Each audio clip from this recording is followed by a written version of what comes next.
Hello everyone, today we're unboxing the OKAI Neon Pro EV scooter. As you can see, everything's packaged great.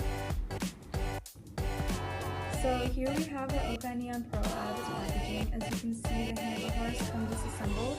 You have the battery in the packaging below, as well as some tools to put it together, and the manual on the right. So let's unbox the battery together.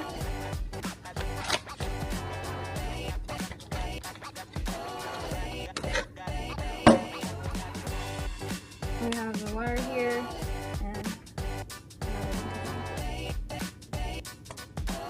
the assembly process is very straightforward. Here we're watching the handlebars being screwed into the neck and making sure everything is tightened properly. Remember to always follow the manual closely. So here we have the handlebar where the screen is displayed. The brakes are on the left and the accelerator on the right. You push down to accelerate. This is where the battery port is. It's on the right side of the scooter and it's an easy assembly.